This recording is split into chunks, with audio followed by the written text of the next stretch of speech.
გამარჯობა, ეთერშია საზოგადოებრივ ანალიტიკური გადაცემა ერთობიდან ერისმლონებამდე. მე გახლავართ დავით გალეგაშვილი, წამყვანი რუბრიკისა ქართული ცივილიზაციის წვლილი კაცობრიობის ისტორიაში.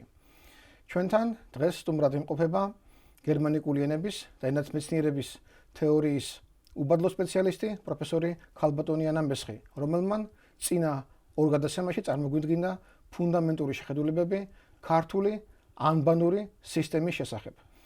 მათგან ჩვენ გამოვყოფთ ესეთ ურთიერთობას ქართულსა და ფინიკიურ შორის, რომელიც განსაკუთრებულია თავისი ფუნდამენტური კავშირ ურთიერთობებით.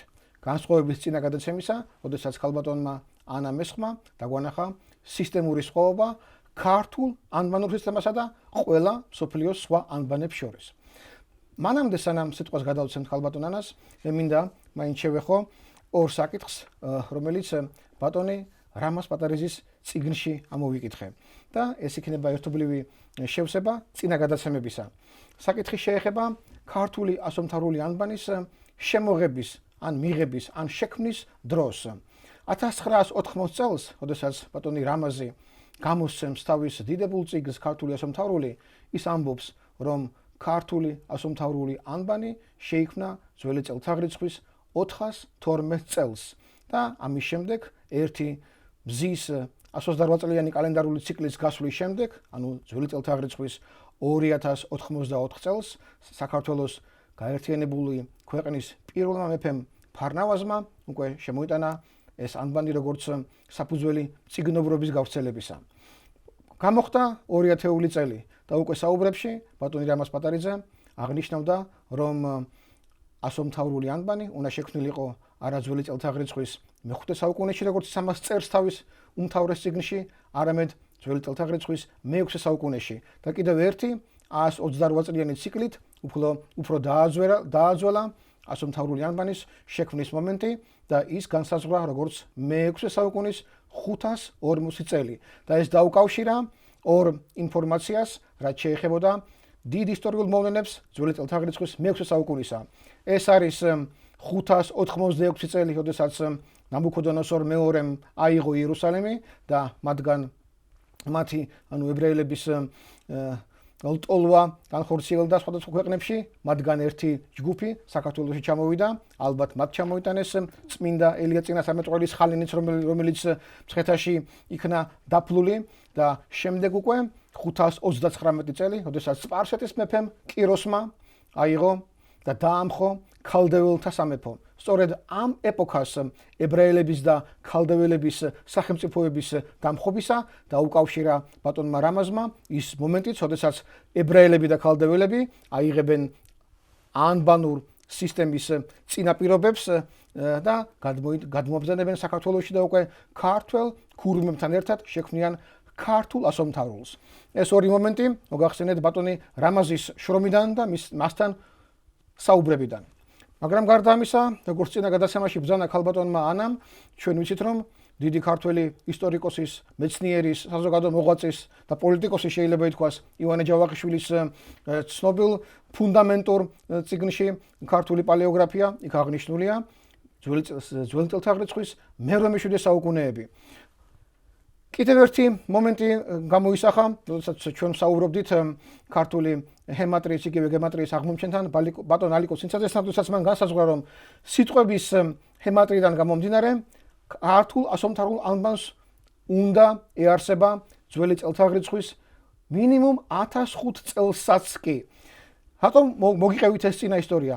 იმიტომ რომ ჩვენ ჯერჯერობით შეგვიძლია ვთქვათ მხოლოდ ერთი, ისაც ბრძანა ქალბატონმა ანამ, რომ ასომთავრული ანბანი შექმნილია ერთჯამიერად, ანუ ერთჯერად და ერთ მომენტში, მაგრამ როდის ჯერ ეს განსაზღვრული არაა. ჩვენ არ ვიცით რომელია ზუსტად თარიღი შექმნისა, ამიტომ შევეცადეთ წარმოვიდგინა ის მონაცემები, რომელიც აქ გაჟღერებულა ამ გადაცემაში.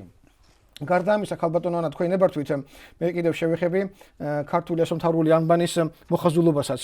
როგორც ბატონი რამაზი წერდა, მან დაყო 4 ჯგუფად ქართული ეს მომენტი ქალბატონ ანა მე მოვაჩვენებ ასომთავრული ანბანი მოხაზულობის მიხედვით.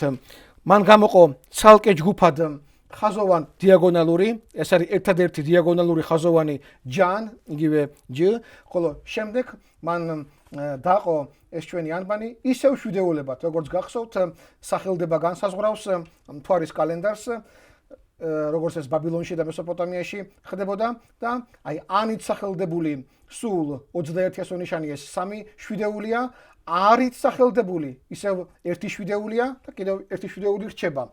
ასევეა მოხაზულობაშიც. ბატონი რამაზის თეორიის მიხედვით ჩვენ გვაქვს ხაზოვან კუთხოვანი ასონიშნები, როგორიც არის მაგალითად გ, განი, ენი, ვინი, ეს არის ხაზოვან კუთხოვანი, ასე დაარქვა მან. და მასში შედის ასევე ხარიც, მაგრამ ხარ მან შეიყვანა ორ ჯგუფში. ერთი არის ხაზოვან კუთხოვანი და მეორე ხაზოვან რგოლური, იმიტომ რომ ხარს ჰქონდა თავისი ორი ფორმა. ეს ჩვენ ხვდება ძველ ცივილიზაციებშიც, ერთი იყო ხაზოვანი, როგორც ჩვენთან არის, აი სწორხაზოვანია, მართკუთხა, მაგრამ მეორე იყო, როდესაც ეს არის მომრგვალებული, ხარის ზედა ნაწილი. ამიტომ ის შეიყვანა ორ ჯგუფში. შესაბამისად, ხაზოვანი წრიულურკალური და ხაზოვან რგოლური ასევე შვიდეულებს ქმნის. ქალბატონო ანა, მე მაინც ჩემ თავს მივეცი უფლება და კიდევ უფრო შევამჭიდროვე ბატონი რამაზის 4 ჯგუფი ის შევამცირე 3 ჯგუფამდე. ესე იგი, ხაზოვან დიაგონალური ჯანი და ხაზოვან კუთხოვანი ის მე გავეერთიანე ხაზოვანში ზოგადად. იმიტომ რომ ეს ხაზოვანია და ხარი ამ შემთხვევაში ორ ჯგუფში არ გავანაწილე, ხარი გადავიტანე მხოლოდ რგლოვანში, ანუ რგოლურში და ამრიგად უფრო დაიხვეწა ეს შვიდეულები იმ ნიშნით რომ ჩვენ მივიღეთ 3 ჯგუფი: ხაზოვანი, რგოლური და ხაზოვან რგოლური. ქალბატონო ანა, მე მაინც გავაცანი ჩვენ მაყურებლებს ეს რამაზ პატარაძის ძალიან დიდი ნაშრომის ეს პატარა ფრაგმენტი, იმიტომ რომ მათ უფრო მეტი წარმოდგენა ჰქონდეთ იმასთან დაკავშირებით, რაც თქვენ უკვე გვიანბეთ წინა გადაცემაში.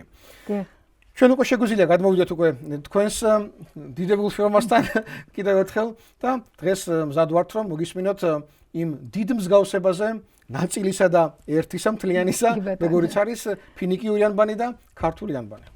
დიდი მადლობა. მე ვიტყოდი რომ ჩვენ ფაქტობრივად დღევანდელი ჩვენი საუბრით გავაგრძელებთ აგრეთვე იმ თემას, რაც ჩვენ უკვე დავიწყეთ და უპირველეს ყოვლისა მე ვახსენებ ისევ და ისევ მატიანეს შემეცნებათა იმ დებულებას, რომლის მიხედვითაც ქართული ასომთავრული ანბანი წარმოიშვა ებრაულ და ჩვენ ვიცით რომ ფინიკიურში უნდა გადავიდეთ, ხო? ასე ვიტყვი ასომთავრული ებრაულ ფინიკიურიდან და აგრეთვე ქალდეურ შუმერულიდან. და აქ მნიშვნელოვანი სიტყვა გახლავთ წარმოიშვა. ჩვენი დღევანდელი ლექცია თუ საუბარი, ხო, ეძღვნება სწორედ იმას, თუ დავინახოთ რა მსგავსებები გვაქვს ჩვენ ამ სრულიად განსხვავებულ ანბანურ და შუმერულ დამწერლობას შორის. ანბანურში იგულისხმება ფინიკიური და ქართული, ხოლო შუმერულში მოგეხსენებათ, რომ ზოგადად დაახლოებით 800-მდე ნიშანი არსებობდა აი ამ ასონიშანთა რეპერტუარს შორის და აგრეთვე ვისაუბროთ იმ განსხვავებებზე, რაც მათში არის.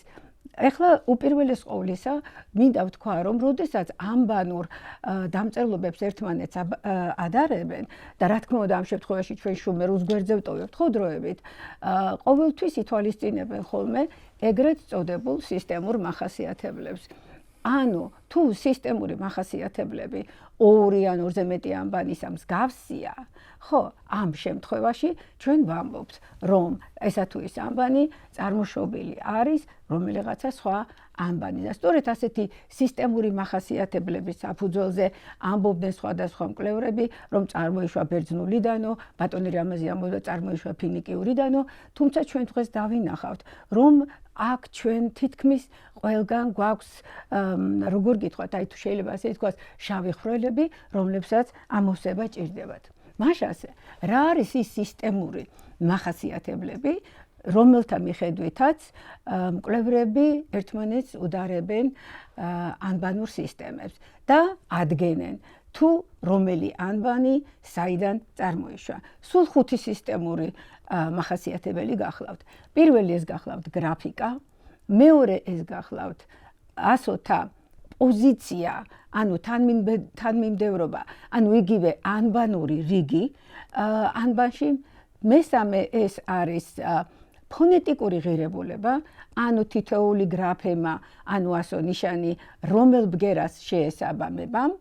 მეოთხე ეს გახლავთ სახელდება, ანუ რა მეთოდით, რა საშუალებით მოხდა ამა თუ იმ ასო-ნიშნის სახელდება და შემდეგი მეხუთე ეს გახლავთ უკვე ასო-ნიშნების მათემატიკური ნიშნულობა.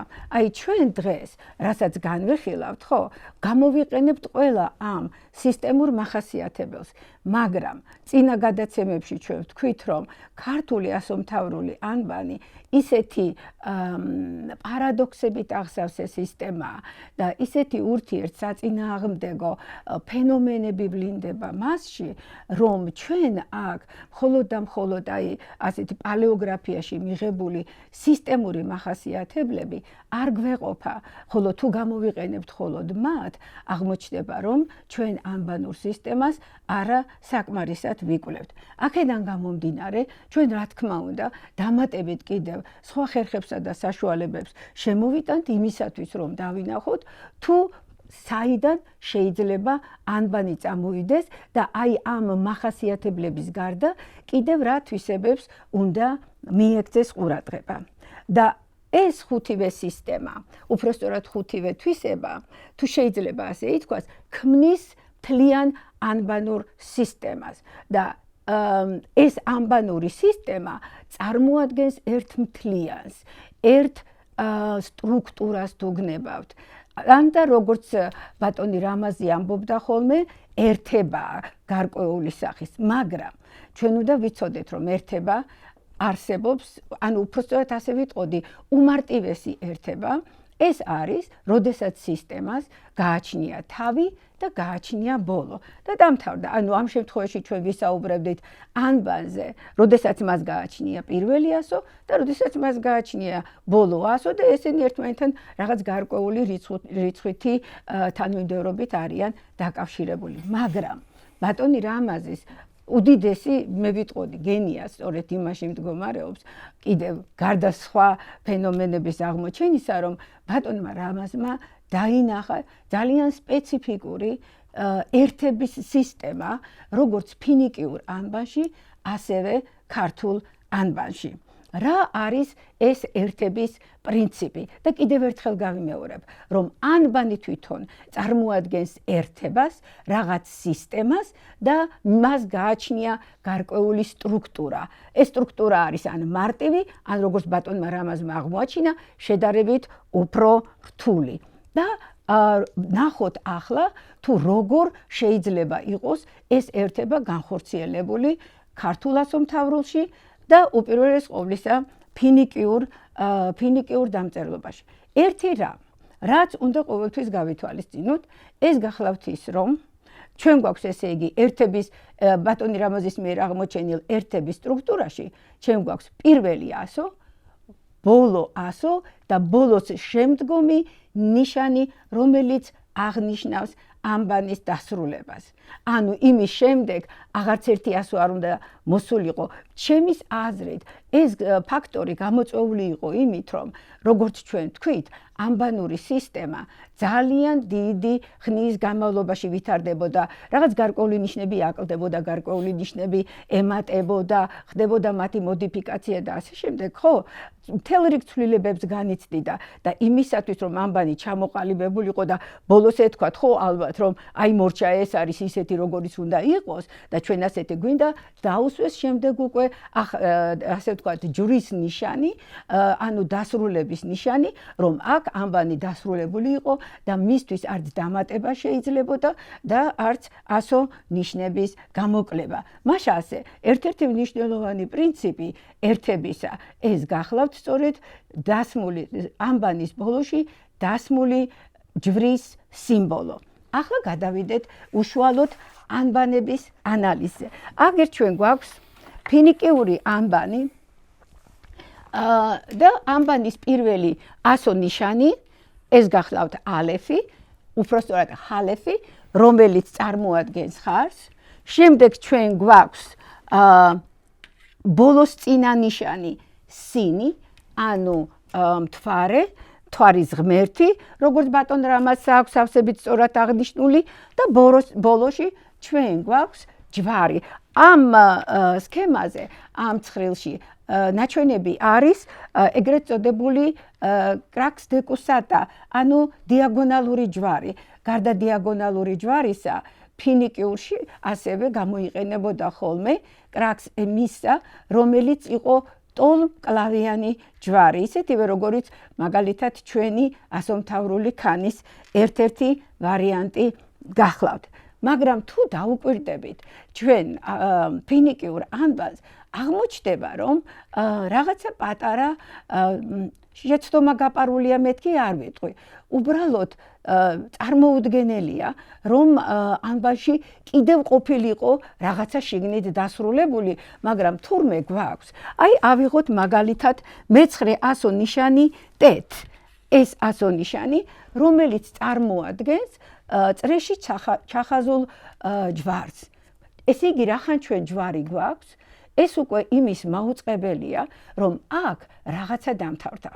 სხვაგვარად რომ ვთქვათ, ფინიკიურ ანბანში მე მაქვს ორი ჯვარი და ეს ორი ჯვარი, რა თქმა უნდა, რაღაცის დამთავრებას უნდა მიანიშნებდეს და თუ პირველი უკაცრავად თუ ბოლო 22 ასონიშანი ჯვარი, რომელსაც დაუერქვა, თუ იგი ანბანის დასრულებას მიჩვენებს, ანბანის შიგნით მაშინ ტეთ ასონიშანი, რომელიც მეცხრე ადგილზე ზის, რაღაცა მიკროსისტემის, ანბანის შიგნით არსებული რაღაცა მიკროსისტემის დასრულებაზე მიუთითებს. ეს ჯერჯერობით, ამ საკითხზე ჯერჯერობით მუშაობ, ამიტომ ზუსტად მე არ შემიძლია გითხრათ უშუალოდ რომელ მიკროსისტემაზეა საუბარი ამ ანბანში, მაგრამ დარწმუნებული ვარ, რომ ეს საიდუმლოებაც გაიხსნება. თუ ჩემი საშუალებით არა, სხვა კვლევრის საშუალებით ასე შემდეგ, მაგრამ მთავარია ვთქვათ ის, რომ ჩვენ გვაქვს გარკვეული პარადოქსალური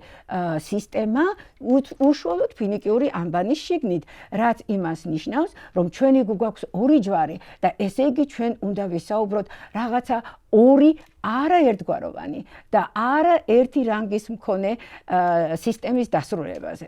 ეს რაც შეეხება ფინიკიურ ანბანს. ახლა მე მინდა უბრალოდ იმისათვის, რომ ბერძნული ანბანი წარმოადგენდა ანბანური სისტემის, ანბანური დამწერლობის განვითარების მეორე საფეხურს და აქვე ვიტყვი, რომ ბერძნულ ანბანს უწოდებენ იდეალურ ანბანს. იგი იდეალური არის იმიტომ, რომ მასში შემოტანილი არის კონვენციონალური ურთიერთობა, ანუ პირობითი ურთიერთობა ასო ნიშანსა და მის სახელს შორის. თუ მაგალითად ფინიკიურში კავშირი იყო აკროფონიული, ანუ რაც იმას ნიშნავდა, რომ გრაფემა გარკვეული მონახაზი, ხო, ნიშნისა თავის მნიშვნელობას ატარებდა, ხოლო ამ სახელის, ამ სიტყვის პირველი ასო მის ფონეტიკურ ღირებულებას წარმოადგენდა, ეს პრინციპი ბერძნულ ანბანში დარღვეულია და გაჩენილი არის გრაფემასა და მის შინაარსს შორის, ანუ ფონეტიკურ ღირებულებას შორის პირობითი დამოკიდებულება. სწორედ აი ამის გამო მინდა მე ახლა ბერძნულ ანბანზე ორიოდე სიტყვა ვთქვა, ვინაიდან ჩვენ ფინიკიურში უკვე რაღაცა განსხვავებული კომპონენტი აღმოვაჩინეთ და უნდა ვნახოთ აი მეორე საფეხურშიც გვაქვს თუ არა ჩვენ რაიმე განსხვავებული ფენომენი. არ ვიცი რამდენად გამოჩნდება ეს ახლა თქვენთან, მაგრამ მინდა მოგახსენოთ, რომ პირველად, როდესაც ფინიკიური ანბანი იყო გადაღებული ბერძნების მიერ, მათ 22-ვე ასონიშანი გადაიღეს და 22 ასონიშნად, ანუ რომელიც დასრულებას გამოხატავდა, ხო სწორია, მათ წარმოადგინეს აი ასეთი ნიშანი, აი დღევანდელი ტე ასო რომ არის, ხო, ლათინური, აი ეს თი ასო ტლს, რომელსაც ვეძახით, არის ბერძნული ჯვარი, თუ შეიძლება ასე ითქვას. ანუ რა გააკეთეს ბერძნებმა? ბერძნებმა ფინიკიური კრაქს დეკუსატა და იმისა ამოიღეს იქიდან და თავისი საკუთარი თავი ჩასვეს, თავისი გრაფემა ჩასვეს. რაც შეეხება ალებს, იგი დარჩა უпростоრად ალეფის სახელი შეიცვალა, მოდიფიკაცია განიცადა, გრაფემაც შეიცვალა, იმიტომ რომ იგი ასწვრივი გახდა, როგორც თქვენ ხედავთ და აი მთელი სისტემა დანარჩენი იქნა შენარჩუნებული. ამის შემდეგ გადის დრო და ემატება კიდევ 200 და ამ 200 ეს არის უპსილონი და ფი და მესამე 100 ეს არის ხი და თქვენ თუ დაუკვირდებით ამ მესამე 100-ს ესეც გახლავთ ჯვარი და ეს არის კრაკს-დეკუსატას ჯვარი, ხო? დიაგონალზე გაწყობილი ჯვარი. რა მოხდა? რატომ შემოიტანეს ბერძნებმა კიდევ ერთი ჯვარი ანბანში? ჩემი ვარაუდით, ეს იმიტომ მოხდა, რომ როდესაც ორი ანბანური ნიშანი დაემატა ბერძნულ ანბანს, ჯერ კიდევ ძალიან ძლიერი იყო ის პრინციპი, რომელი პრინციპითაც ხდებოდა ხოლმე ანბანური სისტემის დასრულება, დამთავრება. ამიტომ იგი გამოჩნდა აქ 200 დაემატა, აუცილებლად უნდა უჩვენონ, რომ აქ უკვე ანბანი დასრულებულია და დაემატა ჯვრის ფორმის გრაფემა. მაგრამ ისევ ჩვენ წინაზეც ვისაუბრეთ, ხო, სოციუმის მოთხოვნილებების და მიხედვით კიდევ ვითარდება ეს ბერძნული ანბანი და შედეგად რა ღებულობთ? კიდევ ემატება 200, ეს არის ფსი და ომეგა ასოები, მაგრამ აღარ აქვს ჯვარი. აი ეს უკვე ძალიან საინტერესო ხდება, ვინაიდან აღმოჩნდა, რომ ისევე როგორც ფინიკიურ ანბანში, თურმე ბერძნულ ანბანშიც ჩვენ აღმოვაჩინეთ, რომ გვაქვს ორი ჯვარი. ანუ აქაც რაღაცა დასრულებას მიჩვენებს, მაგრამ თუ შევადარებთ ჩვენ ფინიკიურისა და ბერძნულის აი ამ მიკროსისტემების დასრულებას, აღმოჩნდება, რომ აქ განსხვავება დიდია. თუ ფინიკიურში მე მქონდა რაღაცა მიკროსისტემის დასრულება და მე არ ვიცი ეს მიკროსისტემა რა არის, გასაიდუმლოებული ანბანში, ბერძნულში ეს ძალიან მარტივად ხდება. ეს ანბანის განვითარების შედეგად ჩამატებული ასონიშნები გაქვთ და რა თქმა უნდა მეორე ჯვარის გამოჩენაც ანბაში სწორედ აი ამ პირობებით არის გამოწვეული. სხვაგვარად რომ ვთქვათ, ფინიკიური ანბანური სისტემა ერთების პრინციპს ინარჩუნებს, ამ შემთხვევაში ტეტზე არ ვლაპარაკობთ, ხო? ერთების პრინციპი შენარჩუნებულია და რახან იგი შენარჩუნებულია, ესე იგი ჩვენ გვაქვს დახურული სისტემა. და კიდევ ერთი რამ, ძალიან ხშირად კვლევრები ახსენებენ ხოლმე, რომ არ შეიძლებოდა ანბანში რომელიმე ასონიშნის გადაადგილება, რომელიმე ასონიშნის ამოღება, ან და დამატება. სწორედ ალბათ ეს იყო კიდევ ერთ-ერთი პირობა იმისა, რომ აუცილებელი იყო ყოფილიყო ჯვარი, რომელიც თუ შეიძლება ასე ითქვას, გაამყარებდა, გაახისტებდა აი ამ მთელ სისტემას, რომელშიც არანაირი ცვლილება არ უნდა მომხდარიყო. მაგრამ თუ ამ კუთხით ჩვენ შევხედავთ ბერძნულ ანბანს, აღმოჩნდება, რომ ბერძნული ანბანი ჯერ კი თითქოს მიყვებოდა ამ პრინციპს, ხო? მაგრამ ეს პრინციპი უკვე დროთა განმავლობაში დაიკარგა, მნიშვნელოვანი აღარ გახდა და მთელი სისტემა ფაქტობრივად გაიხსნა. ამაში ძალიან დიდი განსხვავებაა ფინიკიურსა და ბერძნულ ანბანებს შორის. ანუ ჩვენ გვაქვს ერთი მხრივ დახურული სისტემა, მეორე მხრივ კი გახსნილი სისტემა. ახლა, როდესაც ჩვენ ვნახეთ, თუ რა განსხვავებები გვაქვს აი ამ ერთების პრინციპში, ჩვენ უკვე შეგვიძლია გადავიდეთ ქართულ ასომთავრულ ანბანზე და ვნახოთ, აი აქ რა ვითარება გვაქვს. კი. დავაკვირდეთ ჩვენს ასომთავრულ ანბანს. ჩვენ ვიცით, რომ აქ ჯანის შემდეგ კიდევ 200-ა მერე დამატებული და 37 ასონიშნისაგან შედგება ასომთავრული ანბანი, მაგრამ მოდით მივყვეთ იმას, რაც აქ არის დაფაზე გამოსახული. ისევ და ისევ ბატონი რამაზის მიხედვით. პირველი, რა თქმა უნდა, ასონიშანი გახლავთ ანი, ჩვენ გვაქვს ესე იგი ერთების დასაწყისი კომპონენტი, მეორე ასონიშანი არის ბოლოს წინა ანუ ქარი და ჩვენ ესეც გვაქვს 34 ასონიშნად და ჩვენ გვაქვს აგრეთვე ჯანი 35 ასონიშნად. ერთადერთი ასონიშანი, რომელიც არის აბსოლუტურად განსხვავებული მთელი ანბანური სისტემის გრაფიკის აგების პრინციპებიდან.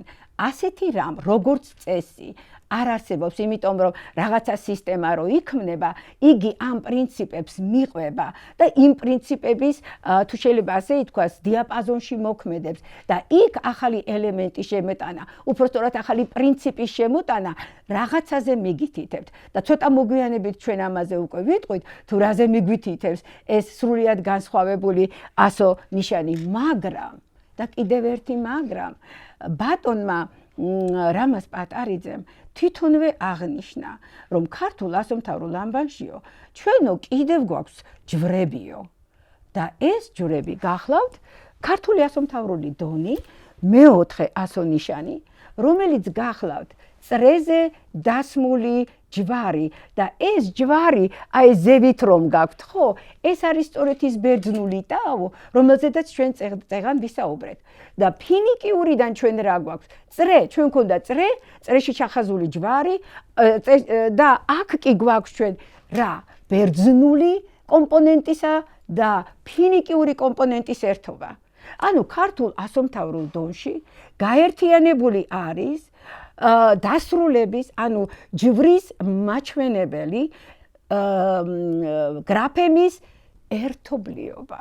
საოცარი რაღაც არის ერთმა ასონიშანმა ორი ამბანი როგორ მოიზიდა და ერთ ასონიშნაში გამოხატა. ამიტომ ჩვენ გვაქვს სწორედ წრე, რომელიც ფინიკიურში გვაქვს, როგორც უკვე აღნიშნე და მასზე დასმული ჯვარი.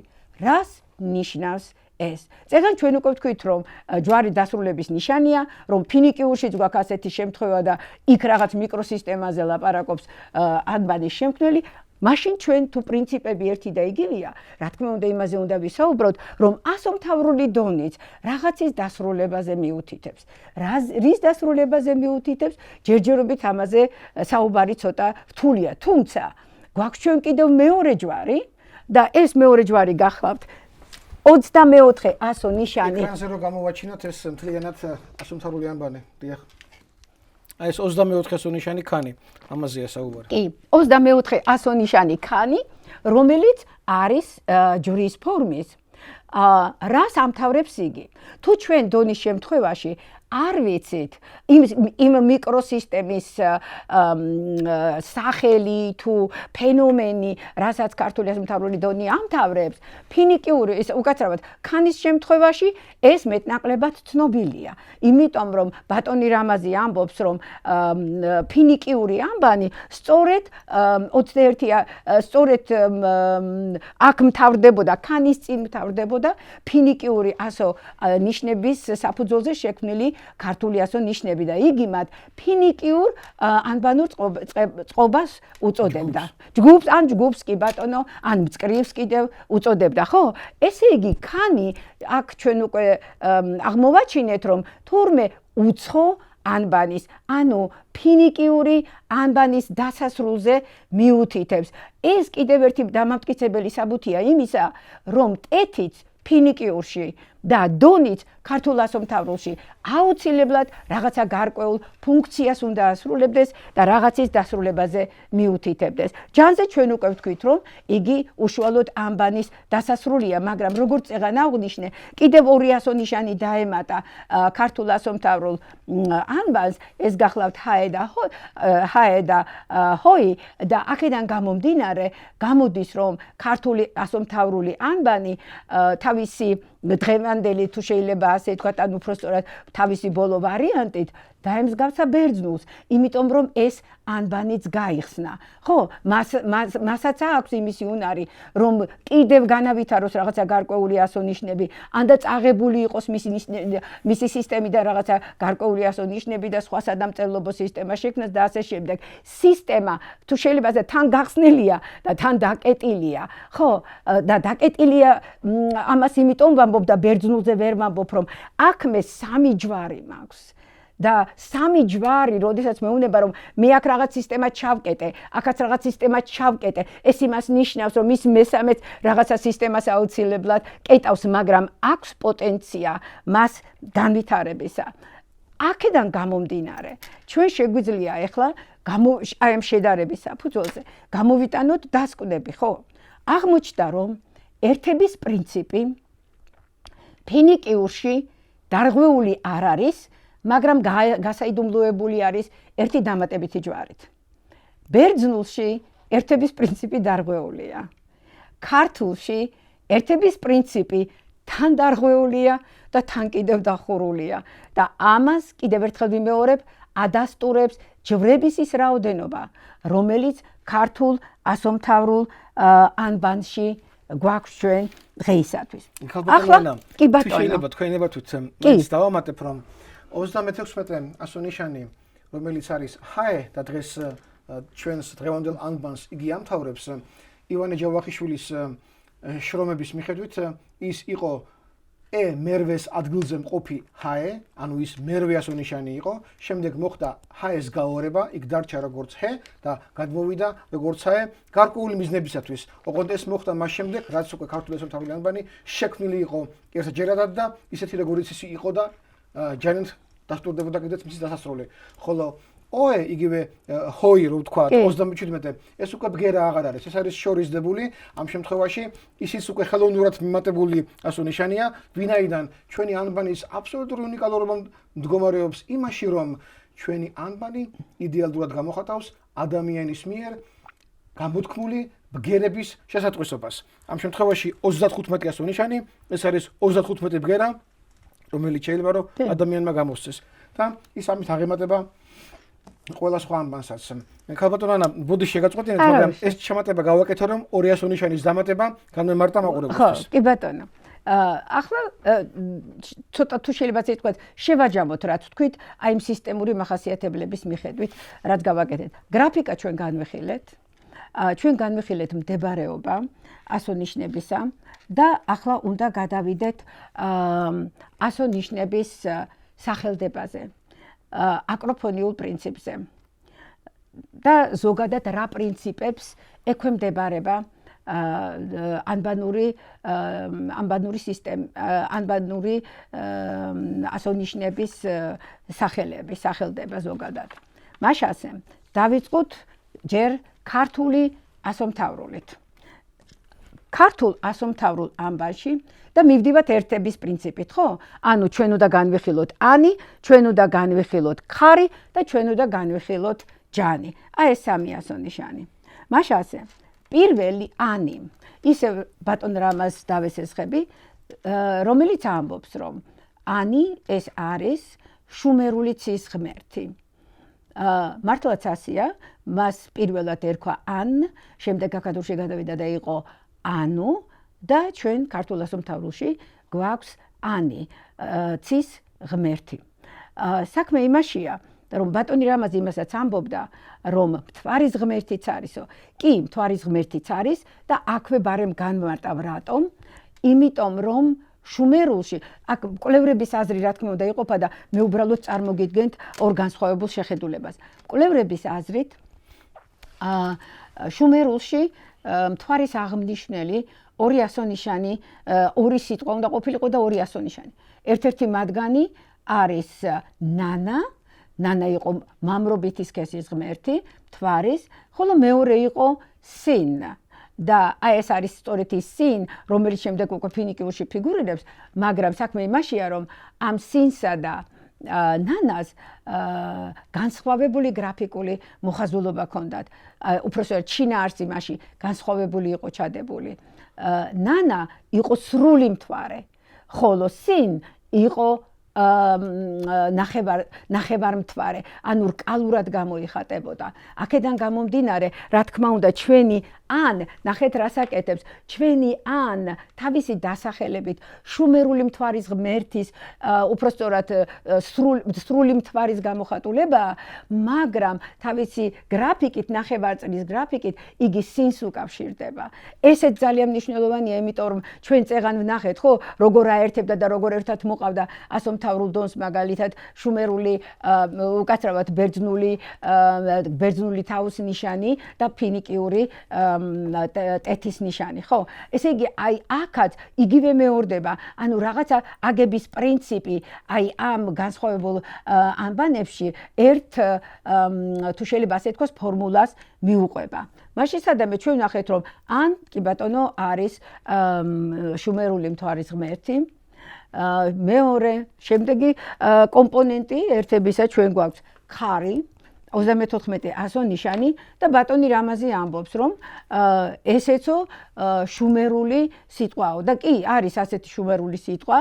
იგი იწერებოდა დინგირ ხარ და დინგი ნიშნავს ღვთაებას, ანუ ღვთაება ხარი, ღვთაებრევ ხარს ნიშნავდა, მაგრამ ძალიან საინტერესო ფაქტი არის აქ, აი ეს ხარი ხო, შუმერულშიც ისევე გლოტალური ბგერით გამოიცემოდა, აი როგორც ჩვენ ხილს რო ვამბობდით, ხო, ამაზე, როგორც ქართულში და ესეც ძალიან საინტერესო ფაქტია, ამას ცოტა მოგვიანებითაც დაუბრუნდებით და მესამე ეს უკვე და ესე იგი ესეც შუმერულია და მესამე არის ჯანი, რომლის ასე ვთქვათ გრაფიკა ფაქტობრივად და სახელიც მეტნაკლებად გაურკვეველია, მაგრამ რა მივიღეთ ჩვენ ფორმულის სახით? ჩვენ მივიღეთ, რომ ქართული ასომთავრული ანბანის ერთება ყოფილა ქართველურ შუმერული.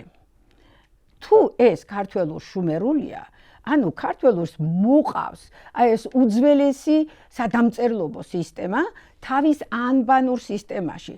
ეს კოლოსალური ნაბიჯია, იმიტომ რომ იქ 1000 წლეულები იგულისხმება, ხო, ამ დამწერლობით სისტემებს შორის. ახლა გადავიდეთ მეორე ასო-ნიშანზე, რომელიც გახლავთ ხარ.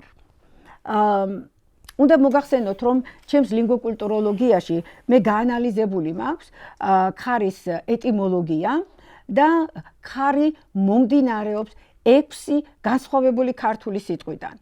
ესენია ხარი, ხარება, ყალიბი, ხარ, ხარხარ და ხალებო. ეხლა რომ არ დაიბნეს მსმენელი, მე მინდა განვმარტო, რატომ ან როგორ შეიძლება რომ ერთი სიტყვა უпростоრად მომდინარეობდეს 6 განსხვავებული სიტყვიდან. აქ მე შეგახსენებთ, რომ ქართული ასომთავრული ანბანის კვლევაში ჩვენ მხოლოდ ტრადიციული მეთოდები არ გამოგვადგება, გვჭირდება დამატებით სხვაც და ამ შემთხვევაში ჩვენ უნდა გამოვიყენოთ კაბალის ენათმეცნიერული მეთოდები. კაბალის ენათმეცნიერულ მეთოდებს მიეკუთვნება, უпростоრად მისი სახელწოდება არის პლასტიკური იეროგლიფიკა. პლასტიკურ იეროგლიფიკაში 3 განშტოებაა, 3 ჯგუფია, ეს არის გემატრია, ნოტარიკონი და თემურახი. რას აკეთებენ ეს სხვადასხვა ჯგუფის ხერხები, ანუ საშუალებები, მეთოდები, ხო? ისინი კარნახობენ იმ საშუალებას და ხერხს, როგორც უნდა გამოიკვლიო ესა თუ ის სიტყვა, ესა თუ ის სიმბოლო და ასე შემდეგ. და ერთ-ერთი მეთოდი გეუბნებათ, რომ ჩვენ შეიძლება გქონდეს ერთი მოცემული სიტყვა, თუნდაც ავიღოთ მაგალითად ხალეფი, ხო? ერთი მოცემული სიტყვა და ეს ერთი სიტყვა შეიძლება მომდინარეობდეს რამოდენიმე არქეტიპიდან. ეს და შემდეგ უკვე ერთება აი ეს ჩვეულებრივი სისტემური ასე ვთქვათ მეთოდები, რომელიც უნდა გამოვიკვლიოთ თითოეული სიტყვის გამოკვლევის დროს. ეს კატასტროფიულად ეწინააღმდეგება თანამედროვე ენათმეცნიერებაში, განსაკუთრებით კი ეტიმოლოგიურ კვლევებში არსებულ დებულებას. იმის მიხედვით ყოველი მოცემული სიტყვა მომდინარეობს ერთი სიტყვიდან, ერთი არქეტიპიდან. სხვაგვარად რომ ვთქვათ, ის რასაც ვწერ მე, რომ ხალეფი მომდინარეობს 6 განსხვავებული არქეტიპიდან, ეს თანამედროვე ენათმეცნიერებისათვის აბსოლუტურად მიუღებელია. აქედან გამომდინარე, რა თქმა უნდა, შედეგიც შესაბამისი იქნება. მაგრამ საქმე იმაშია, რომ როდესაც ჩვენ ერთი უდრის ერთს ვიკვლევთ, რაც არის თანამედროვე ენათმეცნიერების, ისტორიული ენათმეცნიერების ძირითადი პოსტულატი, ხო? ერთი მოცემული და ერთი არქეტიპი, ის ამ შემთხვევაში ჩვენ საუბრობთ ლექსიკურ მნიშვნელობაზე. ლექსიკური მნიშვნელობა ეს იგივე ლექსიკონებში დაფიქსირებული მნიშვნელობა. აი ასეთ მნიშვნელობაზე ვსაუბრობთ. და როდესაც ჩვენ ვიყენებთ კაბალის მეთოდებს, ამ შემთხვევაში თუ ჩვენ გვაქვს 6 განსხვავებული სიტყვა, ისინი გვაწვდიან არა ლექსიკურ მნიშვნელობას, რომელიც დაფიქსირებული არის ლექსიკონებში, არამედ გვაწვდიან ინფორმაციას. და ეს ინფორმაცია არის კოდირებული, არის დამალული და იმის დამიხედვით თუ მკვლევარი როგორ მიუყვება აი ამ არქეტიპული სისტემის ზევით წამოწევას, თქვენ გეძლევათ საშუალება, რომ ამოიკითხოთ ის დამალული გზავნილი, რომელიც 1000 წლეულების წინ ჩვენმა წინაპარმა აი ამ სისტემაში ჩაგვიდო. და როდესაც ეს ნახე რომ აი ასეთი 6 განსხვავებული სიტყვა ქმნიდა უზარმაზარ სისტემას ფინიკიური ხალეფისა, აღმოჩნდა რომ იგი ქართულიდან მომდინარეობს და არაერთი სიტყვიდან, არამედ რამდენიმედან და მაძლევს ინფორმაციას. აქედან გამომდინარე, მე მივიღე რომ ხალეფი არის ქართული სიტყვა, თურმე ქართულიდან წამოსული. ახლა მოდით ვნახოთ, საიდან მომდინარეობს სინ. ჩვენ სიზე წეგან უკვე ვისაუბრეთ, რომ იგი შუმერულთან იყო დაკავშირებული, მაგრამ ქართულით თუ განიხილავთ, ჭანურში სინ ნიშნავს შენ. ანუ აქ ნაცვალსახელია ჩართული. ეხლა ალბათ ზოგიერთები შემეკამათებიან და მეტყვიან, რომ ნაცვალსახელი როგორ შეიძლება სახელად. საოცარი მასშტაბებით არის ქართული ნაცვალსახელები გამოყენებული, როგორც შუმერულში და სხვათა შორის ღვთაებრივ დასახელებებში, ასევე ეგვიპტურშიც. N რაოდენობის აგავთ ასეთი სახელები. ამიტომ სინ ამ შემთხვევაში გამონაკლისი არ არის. მეცაც გეტყვით. თუ ეს არის შენ, თუ მე ფინიკიურსა და ქართულ არქეტიპულ მნიშვნელობას ერთმანეთის გვერდზე დავსვავ და მას წავიკითხავ, გამომივა, რომ თვარის ღმერთი შენ. ეს კი რას მეუბნება? ეს კი მეუბნება, რომ მე მხოლოდ და მხოლოდ მაკავშირებელი ზმნამაკლია. ეს არის ზმნაყოფნა. შენ ხარ თვარის ღმერთი. ამას ეს ერთი შემთხვევა არ არის. უამრავი შემთხვევა, რომელსაც თქვენ ჩემს ლინგვოკულტუროლოგიაში წაიკითხავთ, იმიტომ რომ ამას თვითონ ფორმულა გთავაზობთ. და აი ამ მოვლენას მე სინტაქსური არქეტიპი უწოდე, იმიტომ რომ ჯერ უნდა ყოფილიყო წინადადება და შემდეგ წინადადებიდან ამოღებული რაღაც გარკვეული ერთეულები, რომ დაგრჩენოდა ის გასაღები სიტყვები, რომლებიც უკვე ასეთი ფორმულით არის გასაიდუმლოებული. მაშ მივიღეთ რომ თურმე ხალეფი, თვარის ღმერთი, ანუ სინ, ორივე ქართველური წარმოშობისა ყოფილა. და თუ ქართველური წარმოშობისა, გამოდის რომ ფინიკიური კი არ ყოფილა, არამედ შეგვიძლია ვთქვათ ამ ეტაპზე, რომ იგი არის ფინიკიურ ქართველური, ხო სწორია? უფრო სწორედ ქართველურ ფინიკიური, იმიტომ რომ ორი უკვე ქართველურია და ჯერ ერთი არ ვიცით საიდან მოდის. ახლა ავიღოთ მესამე ერთეული, ეს არის ბოლო 22 ასონიშანი, რომელიც გახლავთ ტაუ. სხვათა შორის გახმოვანება ბატონ რამაზ პატარიძეს არაჩვეულებრივად კარგად აქვს გადმოტანილი ქართულში აღნიშნული სიტყვისას, მაგრამ მან ვერ დაუკავშირა იგი სიტყვას თავი. იმიტომ რომ ტაუ ძველი ქართული თაუა. თავი. აქედან გამომდინარე, მე ანბანი მეუბნება, უпростоრად ეს ბოლო ასონიშანი მეუბნება, რომ აქ ბოლო კი არ არისო. არამედ თავიაო. ჩვენ შეგვიძლია ვანახოთ. ხო, კი ბატონო. ბოლო ასონიშანი მომთავრებს. აი ეს თავ, რომელიც გეუბნება, არა, მე არ ვამთავრებ ამბანს. მე პირიქით ვიწყებ ამბანს, იმიტომ რომ თავ ვარო. თავი ვარო და თუ ეს თავია, გამოდის რომ მაშინ სინ არის პირველი ასონიშანი და თუ სინ არის პირველი ასონიშანი, მაშინ გამოდის რომ ქართულ ასომთავრულ ამბაში მოცემული ერთების წყება სწორია. და ფინიკიურისა არ არის სწორი. უпростоრად იგი ხელოვნურად არის შეტრიალებული და ხო, კი ბატონო, შემოტრიალებული, ამოტრიალებულია სისტემა. აი თუ ჩვენ ამას ამოვატრიალებთ და სინს თავში წავიყვანთ, რა მოუვა ხალებს? ხალეფი წამოვა უკან. ხო, ბუნებრივია, წამოვა ხალეფი, უკაცრავად ავიღებ, წამოვა ხალეფი უკან და სად დაჯდება? ქართან, იმიტომ რომ ესეც ხარია და ისიც ხარია. ხალეფი ქართული ხარიდან, ხარებადან და ყალიბიდან და ასე შემდეგ მომდინარე. ალეფი დაუსკუპტება გვერდით ქართულ ასომთავრულ ხარს. ორი ხარი ძმა, თუ შეიძლება ასე ითქვას, ერთმანეთის გვერდით დაჯდებიან.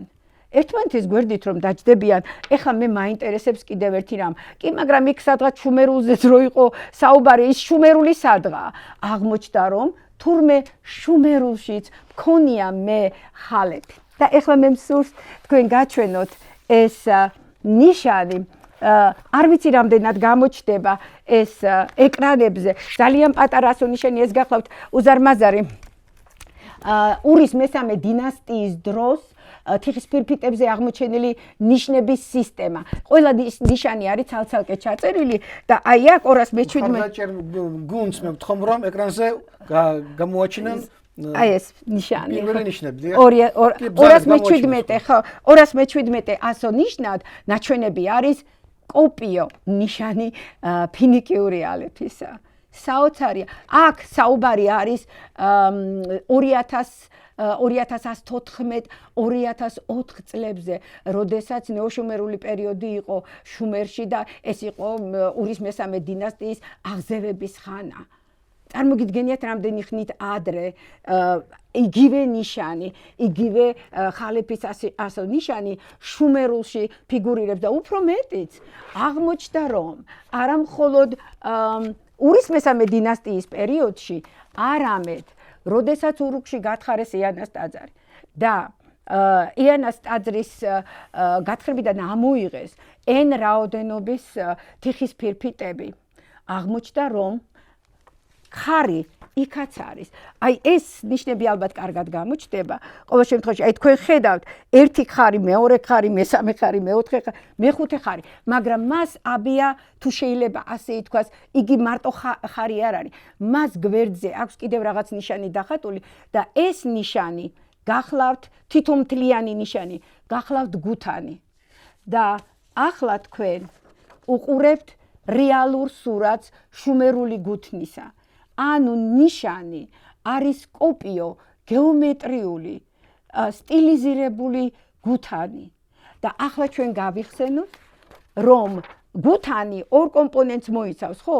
თვითონ ხარი, გამწევი ძალა და შემდეგ უკვე თვითონ ის დანადგარი, ის გუთანი, რომლითაც უკვე ხნა მიმდინარეობს, ხო? ორივე კომპონენტი გაქვთ შუმერულ ვიმეორებ არქაულ ასონიშნებში ძველი წელთა აღრიცხვით 3200 2900 წლები. აქ რა თქმა უნდა ანბანურ დამწერლობაზე საერთოდ საუბარი ზედმეტია და იმ დროს, ანუ როდესაც უკვე 1000 წლების მერე ანბანურ დამწერლობაში ჩნდება ხალიფი ფინიკიურში, ეს შემთხვევითი მოვლენა არ არის. ეს უკვე რამდენიმე 1000 წლით ფინიკიურ უკაცრავად შუმერულ დამწერლობაში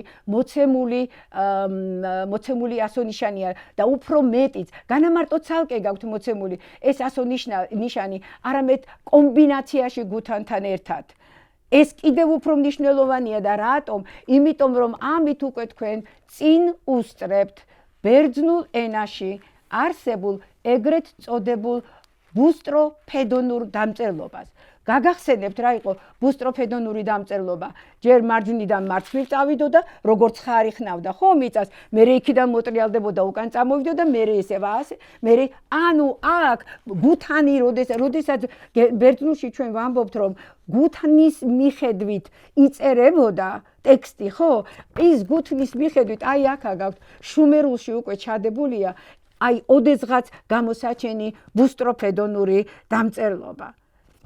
ესეთი რამ შემთხვევითობით არ არსებობს. რამდენი მილიონი შემთხვევაში ისიც დაშვებაც არ უნდა გააკეთოთ, ვერც ერთი ვერ დაემთხვევა იმას, რომ აი ასეთი სისტემური როგორ ვთქვა, დაკავშირება და ხიდი გადიოდეს შუმერულიდან ფინიკიურში, მაგრამ ყველაფერ ამას განაგებს რა? ქართული დამწერლობა და რომ განაგებს იგი ამას, კიდევ სხვა ნიშნის მეოხებით, ამას ეხლა ვნახავთ ჩვენ. ეს გახლავთ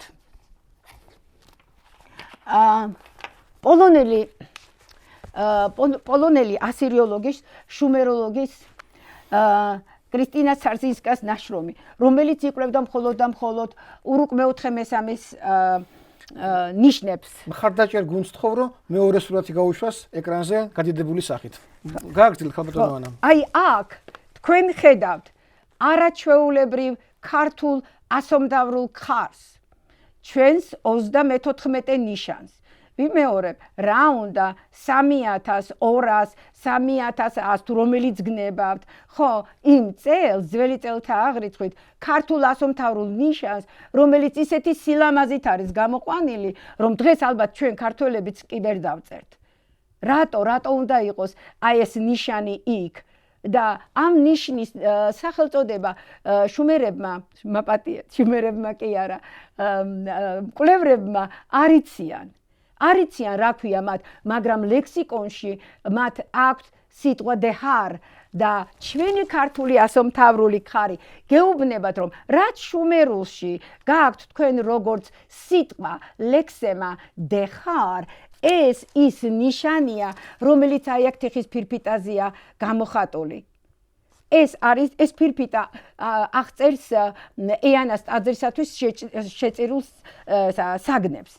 და ერთ-ერთი მათგანი, როგორც ხედავთ, არის ქართული ასომთავრული ხარი. მაშინ რა გამოვიდა? გამოვიდა ის, რომ ქართული ასომთავრული დამწერლობა დიახაც აერთიანებს და მოჰყავს, ხიცდებს ფინიკიურსა და შუმერულ დამწერლობას შორის. მართლდება მატიანე შემეცნებათა, მაგრამ მატიანე შემეცნებათა, რომელიც თითქოს ყვირის, რომ შეუძლებელია, რომ ორი განსხვავებული სადამწერლობო სისტემიდან მოდიოდეს ქართული ასომთავრული ანბანი, იმიტომ რომ გატყუებს, ხო, გეუბნება, იქიდან მოდისო და შენ იცი რომ ეს შეუძლებელია, თურმე იმიტომ გატყუებს, რომ შენ ჩაეძიო ამას და გამოავლინო, რომ თურმე ასე კი არ არის, არამედ პირიქით არის და ქართული ასომთავრულის ასონიშნებიდან, აი როგორც ახლა ჩვენ ხარი ვნახეთ, ხო, მომდინარეობს ორივე ის ერთების პრინციპის ასონიშნები, რომლებსაც ჩვენ ხედავთ ფინიკიურ ანბანში. და რომ ეს მართლაც ასია, მე კიდევ მაქვს ერთი დამადასტურებელი ნიშანი და ეხლავე გაჩვენებთ ამ ნიშანს.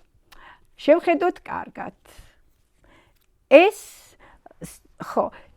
არის, თქვენ ახლა ხედავთ თქვენი კუთხიდან ქართული ასომთავრული ჯანი. აგერ გაქვთ ქართული ასომთავრული ჯანი, ზუსტად ასეა. თუ მე ამას შემოვატრიალებ 360 გრადუსით. რას ვღებულობ? ხალები. დიახ, ჩვენ ვღებულობთ ქართულ უკაცრავად ფინიკიურ ხალებს. აი მივუდოთ ეს ასონიშნები ერთმანეთს. ხო გავს? გავს კი არა ერთი და ეს დავაწვინოთ პირდაპირ გამოდის უკვე. ხო, თუ დავაწვინოთ პირდაპირ გამოდის. არა, აი ესე უნდა იყოს. აი ეს. ეს. დიახ. რა დასკვნა შეგვიძლია გავაკეთოთ აქედან? თურმე ბატონი ივანე ჯავახიშვილი როდესაც ამბობდა, რომ არ ვიციო ეს ხაზი, ჰორიზონტალური ხაზი საიდან მოვიდაო, ძნელი დასადგენიაო, ამბობდა და თვითონ ჯვრის დიაგონალი, რომელიც ასე როგორ გითხრათ, არღვევს აი ამ გრაფიკული სისტემის აგების კანონებს, თურმე ეს შემთხვევითი არ ყოფილა. ბატონი რამაზი ამბობს, რომ იმიდანო რა ქვია ტაუდან განვითარდაო სამი ქართული ასომთავრული ნიშანიო. ჯავახიშვილი ამბობს, რომ ჯვარი არის დიაგონალზე გაყოფილიო. თურმე ასე არ არის. თურმე აღებულია უბრალოდ ქართული ასომთავრული ნიშანი ჯანი, რომლის შემოტრიალების საფუძველზე ხდებოდა ალეფის მიღება და ეს ალეფი თქვენ გაქვთ შუმერშიც და გაქვთ ფინიკიურშიც. მაგრამ რას ნიშნავს, რომ ჯვარი აღმოჩნდა ალეფი? კოლოსალურ ინფორმაციას გვაწვდის ეს ელემენტარული შემოტრიალება ქართული ანბანის შესახებ. იგი მეუბნება, რომ სანამ გაჩნდა ფინიკიური ანბანი, მანამდე ანიდან ხარამდე ანბანი არსებობდა. წინააღმდეგ შემთხვევაში ასეთი ლოგიკით აწყობილი არაჩვეულებრივი მოზაიკა დამწერლობისა შეუძლებელია, რომ უბრალოდ შექმნილიყო. კიდევ მეტი, ის მეუბნება აგრეთვე, რომ ჯანი, თურმე ჯანი კი არ არის, არამედ ეს არის დაფარული ინფორმაციის მატარებელი ნიშანი, რომელსაც მოყავს ერთმანეთში და აერთიანებს ფინიკიურსა და შუმერულ დამწერლობას. იგი აგრეთვე მეუბნება მე, რომ ის მითოლოგემა შუმერული ენისა, რომელიც მეუბნება, რომ მთვარე არის მამა, ხოლო ხარი კი არის მისი შვილი, თურმე აი ასე, ზუსტად ასე უნდა დაეწყოს და ის ფინიკიური ამბანი უნდა ამოვატრიალოთ. და აქ ეს მოქმედებს, სულ ეს ჯვარი მოქმედებს ამ შემთხვევაში, ხო? და თუ ალეფი თავისი კვარცხლბეგიდან, თუ შეიძლება ასე ითქვას,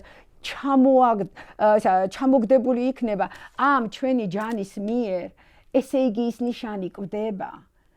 ასია, როდესაც ერთ ნიშანს ცვლის უკაცრავად. როდესაც ერთ ნიშანს ცვლის მეორე ნიშანი, ის წინა ნიშანი კვდება. ამოდის ხმარებიდან და ასე შემდეგ და ასე შემდეგ. ამ შემთხვევაში არა. ამ შემთხვევაში სიკვდილი ასო ნიშნისა არ უნდა გავიგოთ მისი პირდაპირი მნიშვნელობით, იმ მნიშვნელობით, რაც ძალიან ბევრ ამბაში ასო ნიშნებმა გაიარეს, ამოვარდნენ საერთოდ სისტემიდან. ამას ქვია, თუ შეიძლება ასე ითქვას, სიმპათიკური მაგია. ანუ, როდესაც სინამდვილეში კი არ კვდება, არამედ იმიტაციურად. უბრალოდ ეს როგორ გითხრა, აი ისევ თითქოს გვატყუებენ, ხო? უბრალოდ იმიტაციას აკეთებენ სიკვდილისას და რატომ? იმიტომ აკეთებენ ამ იმიტაციას სიკვდილისას, რომ ალეფი აუცილებლად დაჯდეს ხარის გვერდით, იმიტომ რომ ეს ხარი არის ღვთაებრივი ხარი და აქედან გამომდინარე, უკაცრავად და აქედან გამომდინარე ხალეფი, რომელიც თავის ფინიკიურ სისტემაში კვდება, როგორც კი ქართულ ასომთავრულ ამბაში შემოდის, იგი იმ წუთშივე აღდგება თავისი ღვთაებრივი ფორმით. ამაზე კარგი რა შეიძლება იყოს. ასეთი სიკვდილი მხოლოდ და მხოლოდ მისასალმებელია ალბათ. აი ასეთია ჩვენი ქართული ანბანური სისტემა, ეს პირველი სადამწერლობო სისტემა და მე აქ ამ შემთხვევაში მინდა ისევ წარმოშობის ამბავს დაუკვირდე. რა თქმა უნდა, მე-5 საუკუნეზე ბერძნულიდან, ხო საერთოდ ლაპარაკი არ შეიძლება. რა თქმა უნდა, არც მე-3 საუკუნეზე შეიძლება ლაპარაკი ფარნავაზის დროზე და როგორც ჩვენ მაშინ ვთქვით, ჩვენი განხილვის დროს ეს სახელმწიფო ენის შემოღება გახლავთ. თორე ანბანი მანამდეც არსებობდა, როგორც უკვე ვხედავთ ამ ასონიშნების მიხედვით. აი წეგად ბატონი რამაზ პატარიძის თარიღი ახსენა, ხო, ბატონმა დავითმა. არც ეს თარიღი არ არის დამაკმაყოფილი იმ მონაცემებისათვის, რაც ჩვენ ახლა განვიხილეთ და არც მერვე საუკუნე ბატონი ივანე ჯავახიშვილის მიერ მოცემული. ჩვენი ანბანი გაცილებით უფრო ღრმა, მისი ასონიშნები მოცემული არის ურუქის მე-4-მე ფენებში აღმოჩენილ თიხის ფირფიტებზე და კიდევ მეორეფეს მოხდა მე-4000 წლების ბოლოს, ძველი წელთა აღრიცხვის 3300-დან 2009 წლამდე, როდესაც ამ პერიოდს არქაული პერიოდი ეწოდა. აი ასეთი სიღრმისეული და ასეთი ფესვებგამდგარი დამწერლობა გვაქვს, საოცარი დამწერლობა გვაქვს, რომელმაც შვა, როგორც შუმერული ერთი მხრივ და ამის უამრავი და მადასტურებელი ფაქტები მაქვს მე ჩემს წიგნში მოყვანილი, უბრალოდ თავს უფლებას ვაძლევ ახლა ეს ყველაფერი ვთქვა, ასევე ანბანური დამწერლობა. რაღა უნდა ვთქვა? დიდი მადლობა ყურადღებისა. დიდი მადლობა ქალბატონო ანა. თუ შეიძლება ეს ხარის ნიშანი მაჩვენეთ ეს. ხო, კი ბატონო. აი ეს ნიშანი საქართველოს ეროვნულ მუზეუმშია შეძენილი და ეს არის ქართული არტეფაქტი და ის გამოსახავს ქართული ასომთავრულის ხარს. ზუსტად ასეთივე ნიშანი თქვენ შეგიძლიათ იპოვოთ ქალბატონი ანა მესხის წიგნში ლინგვოკულტუროლოგიაში, როგორც შუმერების სახელმწიფო სტანდარტი. აი. სამ წიგნი გამოვიდა. თუ გამოჩნდება, ესეც გავადიდოთ, აი დავდებ აქ. ეს არის თქვენგან ზემოთა მარჯვენა მხარეს, ესეც ხარია. აი ეს აი ეს შუმერული სტანდარტი ზუსტად და ქართული არტეფაქტი ეს ერთი და იგივე ნიშანს წარმოადგენს. დიდი მადლობა ქალბატონო ანა. დავამატებ თუ ბატონო. შეიძლება. სტანდარტი ნიშნავდა დროშას. სტანდარტი იყო ღვთაება. გმადლობთ. შემდეგ შეხვედრას ჩვენ გავაგრძელებთ, რა თქმა უნდა, ამ საოცარი აღმოჩენებით, ქალბატონი ანა მესხის აღმოჩენებით, რომელიც კიდევ უფრო ახლოს გაგვაცნობს იმ სამყაროს, რომელსაც უკვე მე დავარქვი ანა მესხის დიდებული სამყარო. დიდი მადლობა. დიდი მადლობა. კარგად ბრძანდებოდეთ შემდეგ შეხვედრამდე.